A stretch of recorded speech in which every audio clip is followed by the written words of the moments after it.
nosso curso. Agora estamos começando a unidade 2 da nossa disciplina de Cristologia.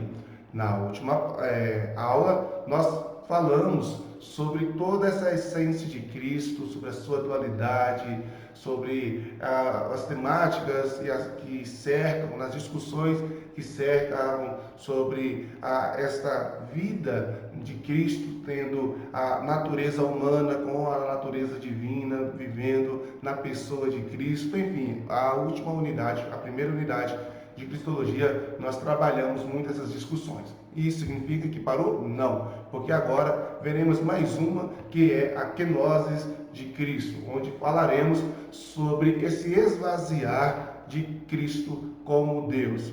E muitos acreditam que esvaziar-se de Deus seria abandonar todas as prerrogativas como Deus e viver como um homem comum, como simples homens, ou homem ou servo, como alguns assim identificam.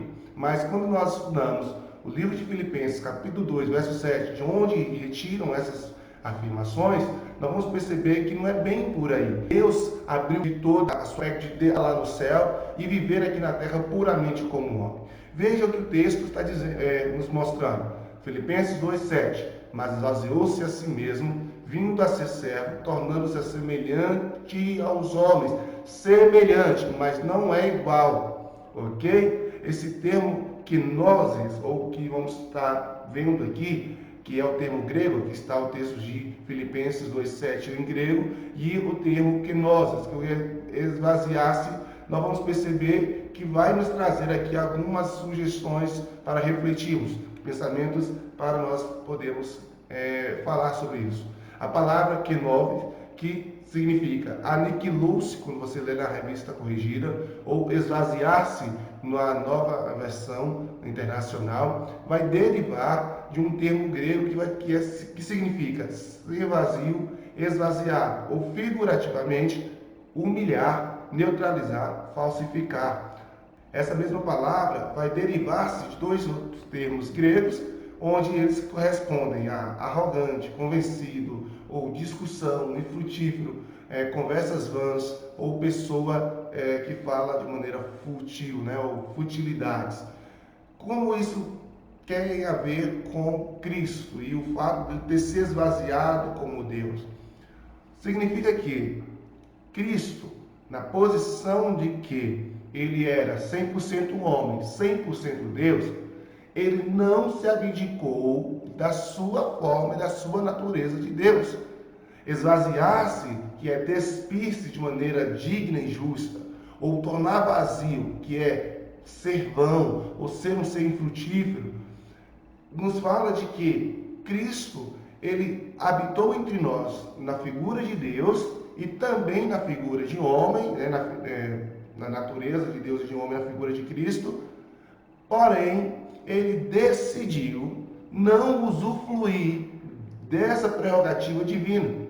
Significa que Cristo, o Deus eterno e verdadeiro, assumiu a forma sim de servo, a forma de um homem frágil e deixando a sua glória no céu e a sua majestade, mas isso não significa que ele abandonou. Eu não vou ser Deus durante o ser Cristo.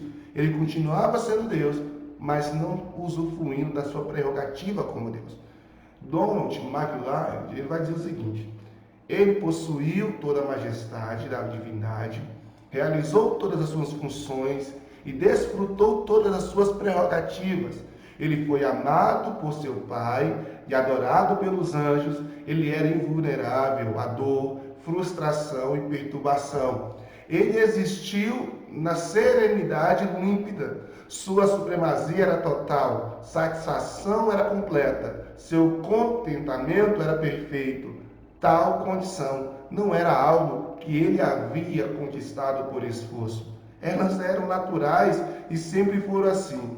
E não havia nenhuma razão pela qual elas devessem ser mudadas.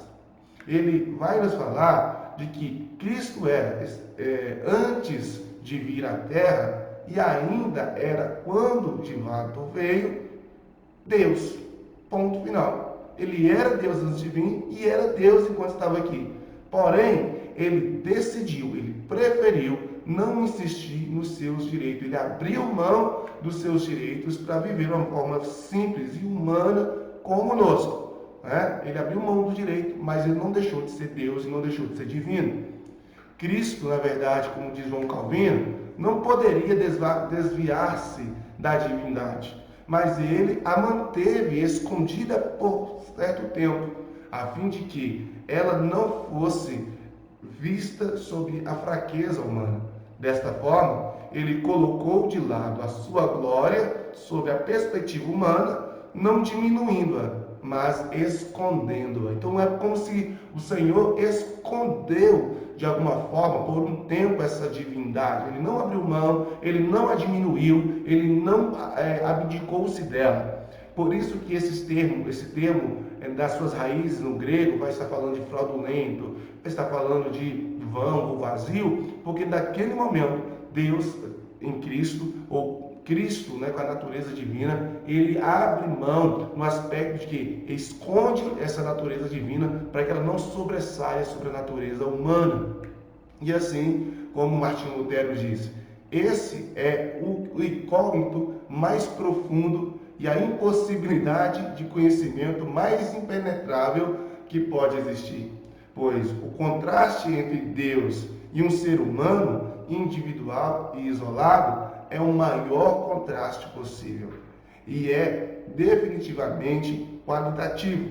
Todavia, essa foi a sua vontade, sua livre vontade e, portanto, é um incógnito mantido na sua onipotência.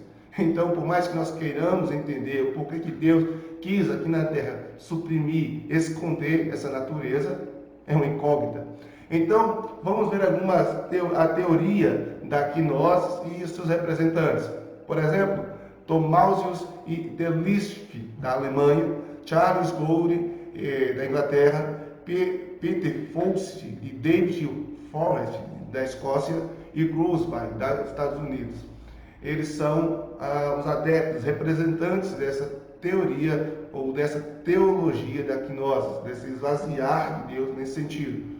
Quem opõe a essa teoria vai ser William Templer. E agora nós vamos ver aquele certo embate que ela é muito legal de se ver, uma teoria com outro confrontamento que a gente sempre tem buscado trazer aqui para ter uma ampla visão de dois lados. Então, o que diz a teoria gnóstica? Que a humilhação de Cristo consistia no abstendo-se do exercício daquilo que possuía ou até mesmo do próprio modo divino de ação. Charles Gould vai dizer isso. Então, Cristo absteu-se do exercício do que possuía, daquela glória, da divindade. Não que ele abandonou, desprezou, ele simplesmente escondeu em si essa glória, esse poder. Peter Forrest, ele vai dizer o seguinte: o suicídio de Deus não é parte alguma da ideia gnóstica. Por que ele está dizendo isso? Porque uma vez subsistindo em Deus e Deus se permitindo morrer, seria a morte do Deus poderoso através da pessoa de Cristo. Então, não foi a pessoa de Deus que morreu na cruz, foi a pessoa de Cristo, porque esta divindade estava escondida em Cristo, a qual é apenas o autodespojamento do poder moral do Eterno Filho. Ele retém a sua consciência, mas renuncia às condições de infinitude e sua forma reproduzida. Então, Deus simplesmente, Cristo se oferece como sacrifício, e Deus Pai, o Senhor na pessoa, a natureza divina de Cristo, ele está ali de maneira retida, é a consciência de Cristo ali, é o Cristo que é crucificado, não propriamente Deus. Essa teoria continua dizendo: a condescendência em si constitui no fato de Cristo ter abandonado a glória, prerrogativas e privilégios da divindade, e isso resultou em uma vida completamente restrita aos limites da humanidade, fora das condições impostas pelas escolhas da vida como homem. O Filho não possui nenhuma atividade ou conhecimento. Mark Leod vai estar citando isso na obra da Pessoa de Cristo. Então, vamos lá, vamos ver outra afirmativa desse conceito. David W. Forrest, ele vai dizer: Cristo não reteve sua onipotência, mas realizou seus milagres. por virtude de poder a ele conferido pelo Pai, recebido em resposta à oração e condicionado em exercício à vontade suprema, a qual ele, o Filho, Cristo, estava submetido à sua própria vontade. Então, ainda aqui, podemos ter a seguinte reflexão: Cristo, por voluntariedade, decidiu se rebaixar. Ele mesmo decidiu assumir a forma de servo, a semelhança, e não igual, a semelhança de homem. Após sua encarnação, decidiu abaixar-se cada vez mais. Vamos dar um exemplo de Filipenses capítulo 2, versos 7 e 8, que é o texto que nós lemos. É um exemplo para nossas vidas, que o Deus Criador, lavando os pés da criação. O que significa isso para nós? O que é que nós significa? Esse rebaixar, esse se esvaziar, esse se humilhar. Ela precisa ser mais do que um mero conceito teológico. É um princípio essencial, fundamental para a vida cristã. Que nós possamos nos esvaziar. Não importa o que você tem, o que você recebeu, simples como Jesus. É essa a lição da quenose de Cristo. Ok? Que Deus abençoe.